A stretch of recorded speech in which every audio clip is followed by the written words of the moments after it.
Good evening, everybody. Welcome to episode 3 of the StrosBros podcast. I have myself here, Jerry Morrison, and my good friend, as always, with me, Taylor Cotton. Taylor, how are you? Doing good, brother. Man, did the trade deadline not disappoint? We're going to definitely talk about it a little bit this evening, but it was pretty exciting. Now we get to, start the real business, which is getting ready for the postseason. For sure, yeah. And for those of y'all who don't know how the trade deadline has changed from years past, so before there used to be a waiver period after the trade deadline had been completed. Now that's no longer the case. They pushed up the trade deadline to the end of July instead of it used to be what like second week in August or something like that. That's correct. Yeah, and so they pushed it up basically 2 weeks to eliminate the waiver period. So now all these teams that traded and made all these acquisitions are stuck with those players for the rest of the year. So it's going to be interesting to see how everything plays out. And Taylor's right, absolutely. We're going to talk about a few things today. Before we jump into those topics, though, don't forget to hit that like and smash that subscribe button that you guys see down at the bottom of the screen. Helps people find the content and the channel, and like always, helps allow our community continue to grow. So. For starters, we're just going to jump right into the trade deadline stuff. So I think it'd be a good topic of conversation to discuss kind of the winners and losers, who we think kind of made the best, acquisitions, and also the teams that we feel like potentially made the biggest impact on the market. So, Taylor, what did you see in terms of kind of the deals that you saw that you thought were most impactful? Yeah, I mean, start with the usual suspects like the Yankees, for example. They were pretty active for the trade deadline, and the moves that they made a lot of sense. They traded for left-handed hitting outfielder, um, and then they got Frankie Montas from Oakland. They definitely needed starting pitching and an extra bat to help in that lineup. But they make a trade like at the very end where they gave up one of their better pitchers for some guy. Like I've been looking up his stats. Like I'm just like I don't know where this dude came from. Yeah, I don't know what are you Astros is talking thinking about over there. Montgomery for Bader? That's right. Yeah, it was Yeah, just really it was a really strange trade. And so I mean, but the Astros, they made a pretty strange trade too. So I mean, we'll talk about that. Um what the biggest thing for me that came out of left field, and they're definitely the biggest winners. My goodness, like San Diego, go off, like absolutely go off. You get the best player, you get the best player available, and kind of felt like the prospect package was pretty light at what they gave up. I mean, yes. I mean, they gave up two top 100 prospects. They gave up major league ready players as well. In their system, it was their number one overall prospect, the 14th overall prospect, and then they gave up their shortstop. His name escapes me, and they gave up a couple more guys. So it was five players. Now, Jerry and I were pretty disappointed when that came through. I thought it was a 5-for-1, which is what everybody was talking about, that it was going to be Juan Soto, but somehow they managed to get Josh Bell out of the deal too, yeah, which was and they pretty even were able disappointing. to retain that deal even with Hosmer not agreeing to go to Washington. So like that's to me what kind of made it more interesting is that wow, like they still pushed through with a deal and Hosmer was not part of it. Yeah, they ended up doing a separate trade for Hosmer, which is I guess how they were able to make that transition, that trade work. But they were all talking about it was going to be the biggest prospect, the biggest trade ever for Juan Soto. And I guess with all things being considered, five players, I didn't really necessarily think that. I mean, going into it, their farm system, I mean, it's not nearly as strong as it used to be, but it's by no means bare. They could still go out and get a player, but you know, they were able to trade for an all-star uh, closer in Josh Hader, who's probably been the best relief pitcher over the last 2 years. Um, there's arguments that can be made, but primarily he's been one of the better, if not the best, relief pitchers over the last 2 years. from Milwaukee, former Astro. um, but I think it also a big win for them is that they were able to re-sign Joe Musgrove to that extension, he's been their best pitcher this year by far as well. Um, I- so it's hard for me to say that San Diego wasn't the biggest winner of the trade deadline. Yeah. I, I mean, I will say, like, I ultimately liked what I saw, and you and I both had this conversation on the last episode. Was that, if we could see him going anywhere where we would prefer, it would be San Diego. Now, obviously, we didn't want Bell to go that route, but he ended up going that way anyway. But honestly, man, like, I think another team that made some really good waves was, believe it or not, the Cincinnati Reds, man. What they got prospect wise for trading away Molly, for trading away Castillo. Yep. I mean, I thought overall, man, like they got a really good overall haul of prospects. I'm trying to find real quick so I can talk Yeah, about it. the Mariners that the Mariners overpaid a little bit. At least that was the consensus from a lot of your major writers. To kind of, I mean, they got what? So They they got essentially five players so they for got Luis so they got three of their top five Castillo. prospects, and Yep. then in their trade with Molly to the Twins, they got the Twins six ranked prospect, excuse me, and Spencer Steer and Steve Hajar, who's the number 16. And then they also got Christian Encarnacion, who's a top 25 prospect as well. So they got six overall top prospects from two different organizations. So I think finally, like, their GM with the new ownership that's in place there finally kind of got that okay, like, hey, we're going to rebuild and we're going to do it the right way, which I think they did a great job. I mean, like, I think between them and the Padres, I think those were probably the best two sets of overall acquisitions, in terms of those agreements specifically. Absolutely. How I look at it is now by no means what San Diego offered was was a weak offer because it was very, very, very strong. I think the also getting Josh Bell in that deal is what separates it. I think it's clearly San Diego won that trade. I mean, anytime you trade for the better player, you win the trade. But you know, getting Josh Bell essentially for the same kind of prospect load. You get Josh Bell and Juan Soto essentially the same kind of prospect load that the Mariners gave up to get Luis Castillo. Now, Luis Castillo's control is a little bit less than Juan Soto's, not much. But just getting, essentially the Padres are looking at it as they're getting Josh Bell in there for this postseason run. Um, so yeah, we're kind of in agreement on that. In terms of obviously we're going to talk about the Astros. We'll break it down a little bit more, but I think you would agree with me that what the Astros did, it wasn't flashy, okay. I do think that Astros faithful may be discounting the one who I'm most excited about is Trey Mancini for a multitude of reasons, and we'll break those down a little bit as we go on in the podcast tonight. But the Astros did they had a hole at first base, they had a hole at catcher, and they had a hole at center field. Um, with the trades that they made, they improved our two worst performing areas in the lineup at first base and catcher, but also adds flexibility and a little bit insurance, with whatever happens with Michael Brantley, whatever he can give you. And we also added a bullpen arm who has some upside. So I think the Astros are winners too, not to the same degree that San Diego is, but they're definitely winners.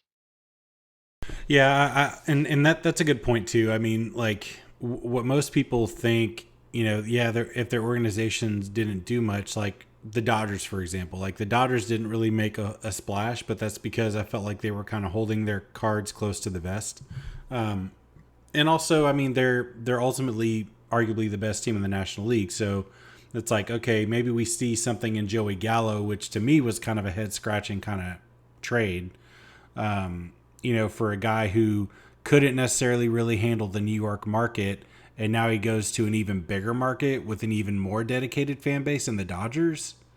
Like, I mean, unless they just see something in terms of, the analytics side of him, getting worked into the lineup, but even still, like they didn't really need him, so why try to pursue him? But also, but back to your point in terms of like the Astros, still being winners.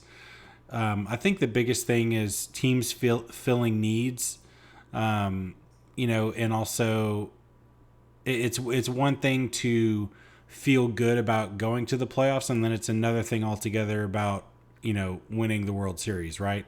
Absolutely. And so I think that's the thing too, is like the Astros have that established mindset of we know what it takes to get there. And a lot of people, from what I saw, didn't really agree with the Will Smith acquisition. I actually like it a lot. If you consider how we did with our left-handed arms last year and Blake Taylor and Brooks Raley, Will Smith is a huge upgrade from both those guys. And Will Smith pitched against us in the World Series, right? So he already has that established, postseason success as well, and he's going to be our bridge guy to help compete against New York's left-handed bats. So I thought, overall, just in terms of the Astros, I thought they did a good job altogether. We didn't really necessarily need them to make any huge splashes. Yeah, we wanted Josh Bell, but Trey Mancini, his first at bat as an Astro, hits a home run. So, you got to kind of trust the process that and the vision that James Click has for the team and for the rest of the year. So Uh, Most definitely. So it's interesting that you brought up the Dodgers because now I want to talk about let's talk about the losers of the trade deadline. I would actually sit here and argue that the Dodgers are one of your bigger losers in the trade deadline, and here's why I say that. So, you know, when we were talking on the first and a little bit on the second episode, we were talking about players like Luis Castillo, we're talking about Juan Soto and things of that nature, talking about Josh Bell. We There was obviously those players, what they add to your roster, in terms of offense and defense and the aesthetics of it, um, they have value, right? Obviously you wouldn't be wanting to trade for these kind of players if they don't improve your team in some way, shape, or form. But you're determining value of a trade. If we trade for, like, for example, the San Diego Padres, yes, they got Juan Soto, and yes, they got Josh Bell. So there's value in that because those players are very good. But the additional value, Juan Soto is not a Dodger today. He's a Padre. So you keep your major, you know, eh, adversary. You put them at a disadvantage by making your team better. And the thing is, yes, the Dodgers do have a pretty substantially. They're going to win their division. I mean, bearing something just insane. But every team can improve. I mean, look at us. We're going to win the AL West, barring something just absolutely insane. We're going to win the AL West pretty pretty handily, provided that we don't have to play Oakland or Boston much anymore, because those two teams have figured us out. But when it comes to the postseason, it's going to be a different ball game. It's going to be a different series. It's going to be a different deal. And these players that they've added, the Astros, they addressed weaknesses. You could always use more pitching. That's why I made a bullpen help. But our our problem spots in the lineup were first base, catcher, and center field. We addressed two of those, and from everybody that's anybody in the know of the Astros, we were actively trying to, make a center field trade happen. We were trying to make an outfield trade happen of some way, shape, or form. It didn't come to fruition, but that doesn't mean that we weren't trying.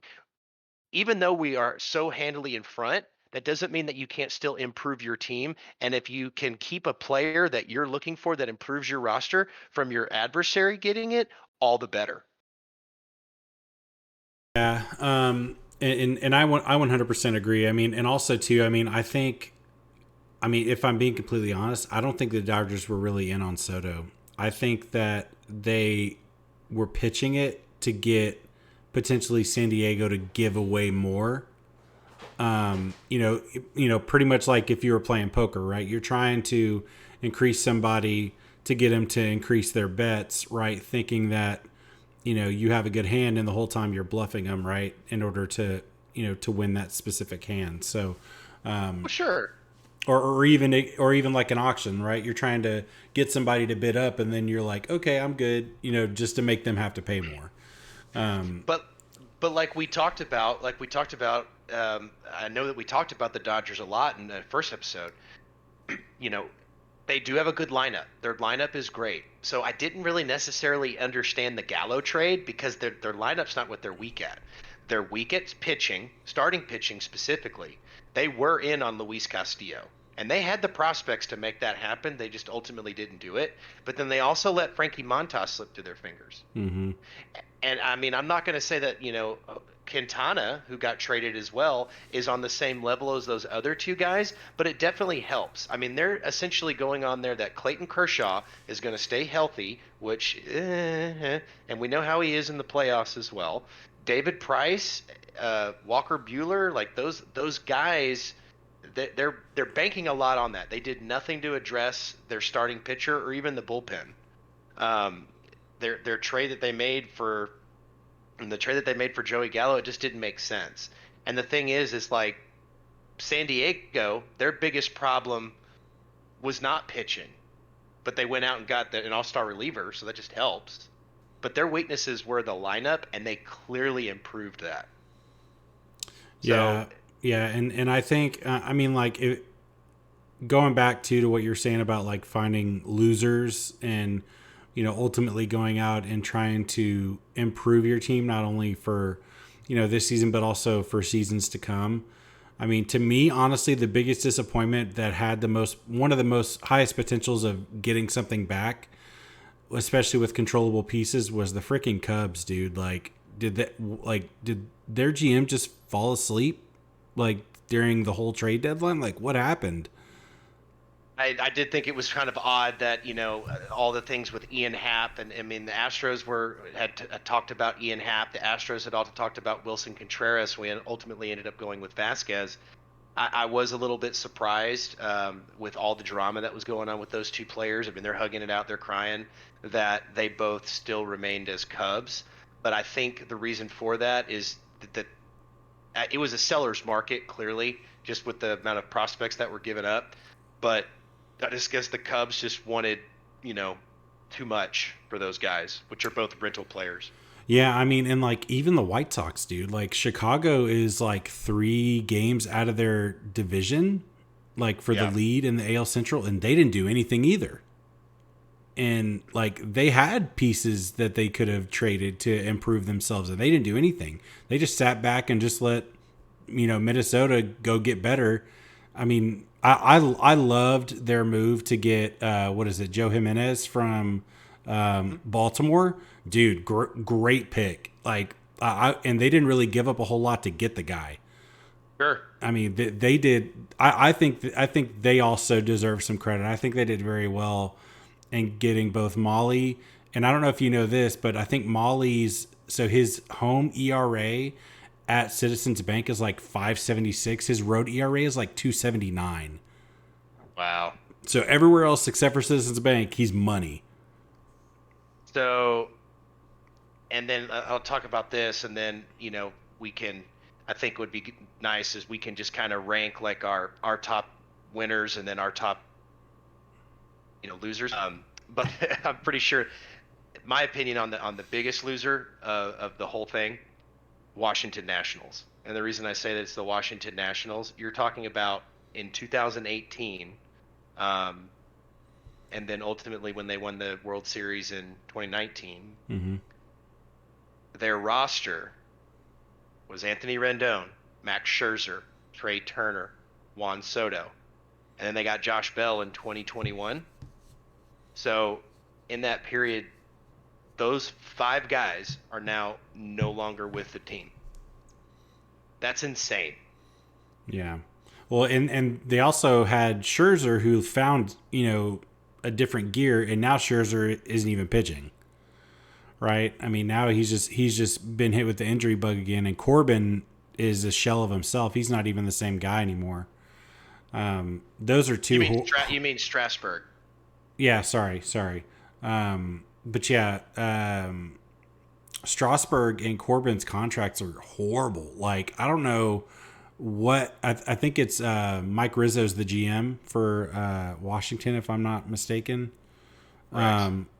But like, I don't know what he was thinking structuring those deals. Like, you can't sit here and tell me that he thought that it was a good idea to be paying them for as long as they're being paid for, knowing their inconsistency and injury history. Like, that makes no sense to me.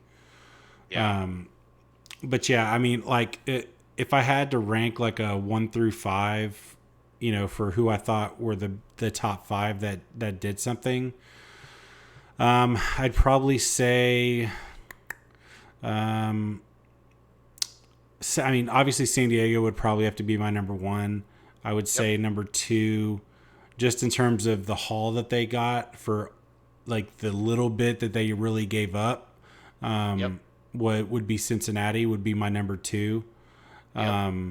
I'd say Yankees number 3, and I'd say probably Seattle, because they ultimately landed their guy that they wanted to get, and then Houston would follow that. I think those would probably be my top 5 in that order. Uh, I agree with you on some. I have how it changed it up. San Diego number 1. Clearly, I don't think it's close. I would actually put Houston number 2, and the reason why is you're talking about a division leading team, probably going to end up with the best record in the American League. I know I'm a little bit of a homer in that, but I just think that we're more than capable of overtaking the Yankees. Um, we addressed pitching, and then our 2 biggest holes. Center field is a different thing, but by far our 2 biggest holes that we've needed was a catcher that could hit, and then a first baseman that could hit. And we addressed both of those with very minimal prospect haul. I mean, we did not give up any of our top prospects, including Hunter Brown, who you're probably going to see called up in September. That is another electric arm that's going to be in our bullpen. Yeah, and he's Um, he's like 98 to 100 consistently. and I thought Click did a masterful job. Our GM, I thought he did a masterful job of making those trades, addressing needs without giving up a ton. I'll put the Yankees at 3rd. I'll put the Mariners at 4th, and I'd put Cincinnati at 5. The reason I put Cincinnati at 5, yes, I do applaud the prospect haul that they got for the players that they traded, but it's just hard for me to like when you're trading away talent for when you're trading away proven talent for unproven talent. To me, I just look at that a little bit differently. I value that differently. That's just me personally. So that's why I put them 5. Okay. Yeah, no, I mean, and I mean, it seems like we have a lot of the same consensus, just our orders a little bit, you know, in a disagreement there. But I mean, I like honestly, I think like depending on how you look at it, you can kind of switch around each team any which way you want. You know what I mean? Depending on Yeah, your specific perspective. So for sure. no, I mean, so I mean, moving on in terms of now that the trade deadline has come and gone, do you think, based on our playoff predictions from the last episode, are there any teams that you feel like are now in the mix that weren't initially, in the mix in terms of confidence to be able to make a run? Now I don't think that we're going to see much of a change. I think, obviously New York and Houston, they're going to be there. I think Toronto will be there in a wild card sense. So will Seattle. Your the the only team, Cleveland. Cleveland could mess things up for Minnesota only because I mean, Minnesota didn't really do anything at the trade deadline to improve themselves. I mean, they're sticking on their big acquisition and Byron Buxton being healthy, and then they signed Carlos Correa. So, you know, maybe if Cleveland goes on a run, I mean, they certainly have the pitching to get them there. I mean, they're really close. They're only, as of today, they're only a game back of the division lead for Minnesota. So that would be the only thing that I would see change. But when it comes to like playoff matchups, I think that we're going to notice the bigger discrepancy being more on the National League. And when I say that, I'm saying that look out for San Diego. Yeah. Good luck. I mean, I can't imagine a better wild card matchup than San Diego versus Atlanta. 100%. Like And that would be like either way, phenomenal to watch. Yeah. that could go either way. I mean, as of right now, the Padres with their new lineup, and they still don't have Tatis yet. We're putting a hurting on Colorado. Granted, it is Colorado, but you know, from what I'm seeing, I don't see there being a major change. I think. Well, I mean, I could see Atlanta catching New York. I could see that. I could see that changing a little bit. I think the AL is pretty much everything's going to be status quo except for, you know, Cleveland. On the National League side, you know, maybe Milwaukee falters. And that's why I say it gets a little bit more interesting in the National League because I think St. Louis could catch Milwaukee. I think Atlanta could catch New York. Um, and that just kind of throws a whole bunch of stuff in the mix. But even with the improvements that San Diego's made, the Dodgers are still going to win that division. So there's not going to be much of a How change many there. games back is San Diego right now? 11 and a half as of tonight. I'm curious to know how many games they have against each other left. I Because could if I there's could let me look that up and then share your thoughts on what you're seeing. yeah, so I mean, honestly, the team I'd like to see make a run with these acquisitions, just because now, like, you better believe that San Diego's going to come out and play with some extra swagger now.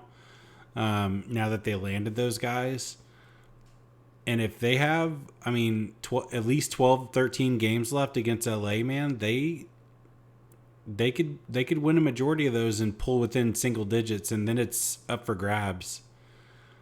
As Um, of as of right now, they have 8 games left Against the between. Dodgers. That is correct. In September, they play a, excuse me, nine or yeah, no, 8. So they play first and second week of first and second week of September, and then the last week in September. It's 9 games. So yeah, but you would expect probably a split. But I mean, we'll see. I mean, 11 and a half games is quite it's a lot. A Yeah. lot.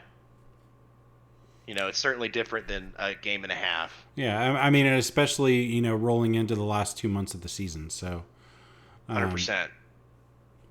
yeah, I mean, it's going to be interesting to see for sure. I mean, I honestly would love to see San Diego just go on a run. Now, granted, I don't want to play them in the playoffs. Like Correct. they can go on the run and then get themselves into the playoffs and then lose.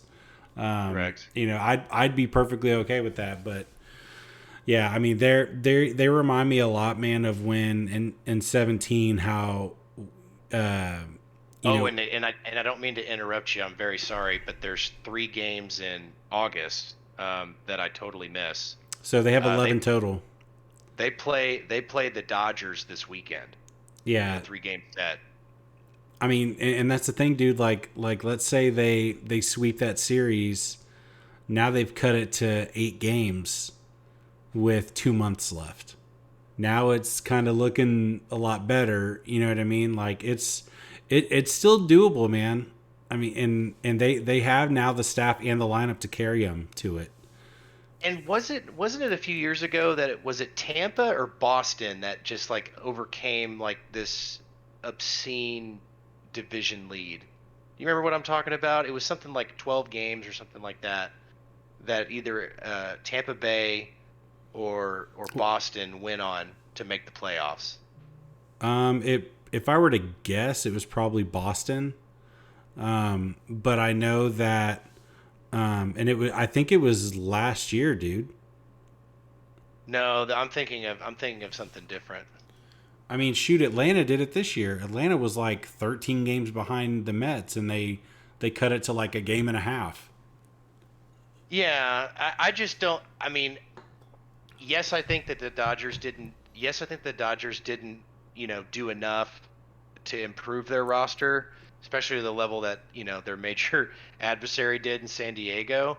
But the Dodgers are still arguably the best team in baseball this year. They still are. Yes, they have those games against San Diego, but then they also have, games against like the Giants and Colorado. I mean, they're sweeping Colorado, so far So, anyway. so let me ask you this: if hypothetically, if San Diego does not make the playoffs, would you call that a disappointment in turn, You'd have to. like a bust, basically?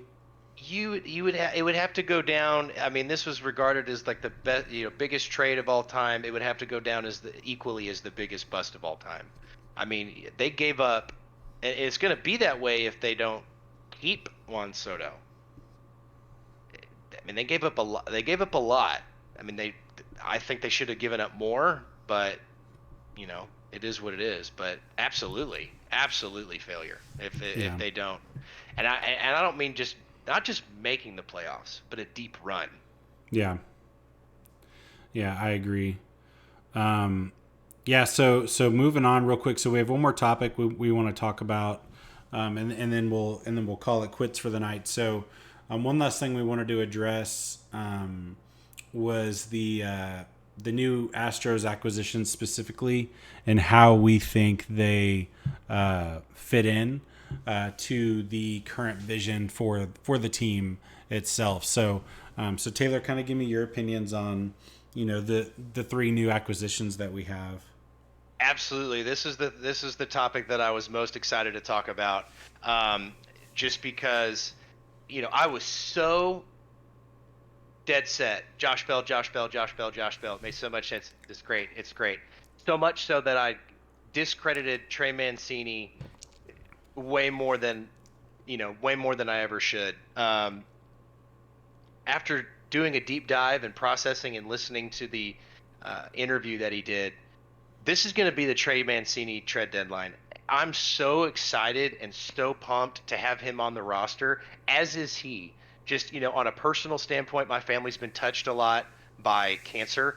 Um, he's a cancer survivor. I mean, how can you not just root for a guy like that? And he Um, didn't get the SB Comeback Player of the Year. They gave it to Clay Thompson instead. which is Yeah, ridiculous, but that's a different topic, whatever. Um, Trey can hit. Let's be honest here. Trey can hit so much so that, I mean, just looking on, and his stats are a little bit misleading, and I'll go a little bit more detail. Like so far this year, Trey Mancini, in 92 games at with Baltimore, he was hitting 268, slugging 404 with an OPS of 751. His big deal right now is he has, according to Stat Reference, it's 10 home runs, but it's actually 11. So this is incorrect. But he has 11 home runs this year. Well, now 12 because he hit one with the Astros today. Trey Mancini's been playing a lot of his games at Camden Yards. Camden Yards left field is taller and further than Crawford boxes. And I might be going a little bit overzealous, so we might have to rename.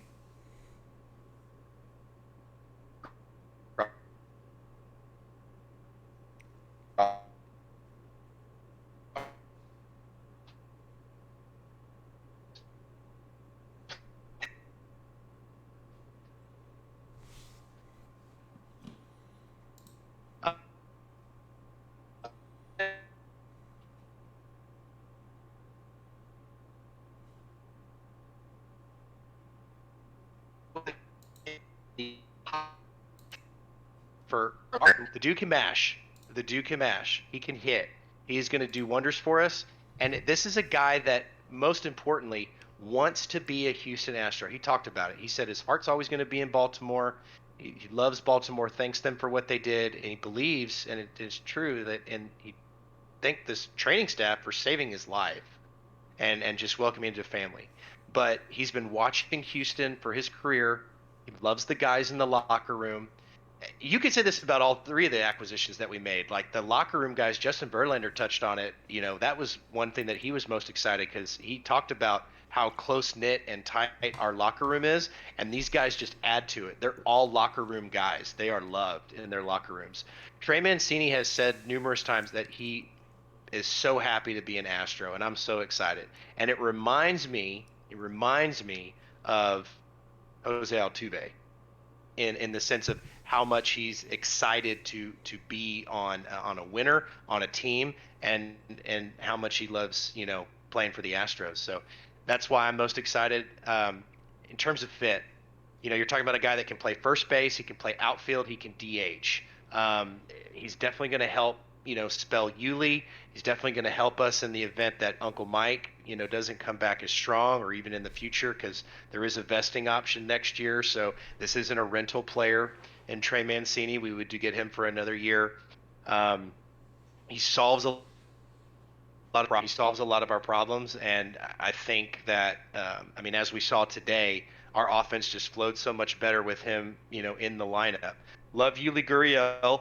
I still think Yuli Gurriel, against a left-handed pitcher, Yuli needs to be in for that, because Yuli hits lefties. He still hits lefties pretty elitely. So, for a left-handed pitcher perspective, or maybe he gets a hot bat, you don't have to just pigeonhole Trey Mancini into one position.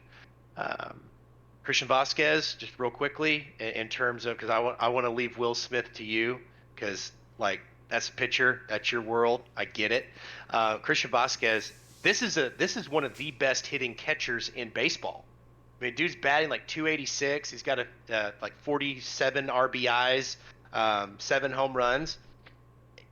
I get it. He's no slouch behind the plate. I mean, if y'all watched any of the game today, he called a pretty good game, and he handled Jose Urquidy pretty well. And Jose Urquidy, blame Brian McTaggart for jinxing the no-hitter and threw 6. But the dude can hit. He didn't have a hit today. We're still waiting for that first hit. But, he just adds another element into your lineup. He just makes our lineup so much deeper. We're batting him probably 7. We're probably batting him 7th in our lineup if we have like a full lineup. Maybe 6 at the highest. So it just allows pitchers, they have to work longer, they have to work harder, which is good for us. It just further lengthens, it doesn't just make it like a black hole in our lineup. Now the thing is with Christian Vasquez, what's also kind of cool is, yes, I get it, Maldonado, how he handles the pitching staff, it's important. You could start Maldonado, and from all accounts, it sounds like that's going to be Maldonado in a 7-game series is going to be one starter. But you could, pinch hit it in a situation like in the 7th or the 8th with a Christian Vasquez, and you're not, exposing yourself to, troubles, at that point in the game when you call in a pinch hitter, because, Christian Vasquez doesn't necessarily have to start the game to make an impact overall, if you get what I'm saying. Yeah, for sure. Well, and I think too, it adds to like the ability to rest Maldonado a little bit more to make sure he's really fresh and ready to go for the postseason. But also too, Christian Vasquez has a lot of postseason experience too. He won a World Series with Boston in 2018. Right. So he's caught a lot of games in those big moments, and he's played pretty well. I know he had some decent numbers against us in the playoffs last year in the ALCS. So, I'm kind of expecting the same from him this year. And I think Trey's going to do great. I think the Crawford boxes really plays to his skill set, both offensively and defensively. I remember hearing on Power Alley, they were saying like his anticipated home runs, because of how big that left field porch is in Baltimore, he would have hit like another 6 or 7 home runs elsewhere had he been with other teams. But Yeah, because well, I'm but because he was hitting in Camden Yards, those they weren't home runs. So exactly. his numbers are a little bit skewed. Um, I think the light tower power is there, man. I really do. I think he's gonna. I honestly could see him getting to 25 bombs before season's end. Absolutely. I mean, they showed it. They superimposed Astros Stadium, over where he's hit in Camden, and his home runs doubled, Hmm. doubled. Yeah. And I mean, and comparing him, I mean, with Yuli this year is batting 246, slugging 394, OPS of 689. He's got 7 home runs. So we we literally have double what Yuli Gurriel is getting us in our first base position, and it's a similar story offensively to Christian Vasquez. Hmm. That's why I put the Astros so much higher on the winners list than you did, because the first base and catcher were such a need, because they were such a drag on our overall offensive production. Love both those players, and they still have value, and it's not like I'm talking about that we just needed to wholesale replace these Warriors for us, because they both still have value, and they both still can play, and they both will make an impact. But Christian Vasquez and Trey Mancini, just adding that up to our lineup is just, for what we gave up, which was not a lot. Um, what a masterful job! What a great trade deadline! And I'm so excited that we have leadership that it makes it is not resting on laurels, and is making improvements that are necessary, so that they're giving us the greatest chance to go win another World Series. Yeah, absolutely. Yeah, I couldn't agree more. And just to make sure we don't leave him, out on a limb, stranded. Will Smith acquiring him, as I said earlier in this episode, is a huge upgrade from, both Blake Taylor and Brooks Raley. I mean, just the overall stuff that he has, the experience that he has, is going to be a huge asset for us come playoff time. So definitely something to continue to watch for.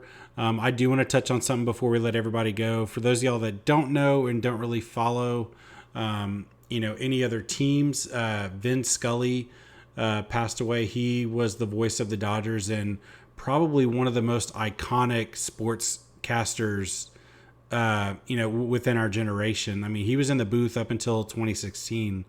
And he had some pretty serious health issues that were going on during the All-Star break, and he did ultimately pass away. So our thoughts and prayers, go out to the Scully family, and also to the rest of the Dodgers organization. But yeah, and we'll leave it at that, and we'll see you guys on the next episode. Everyone have a good night, and yeah, go Stros. Go Stros.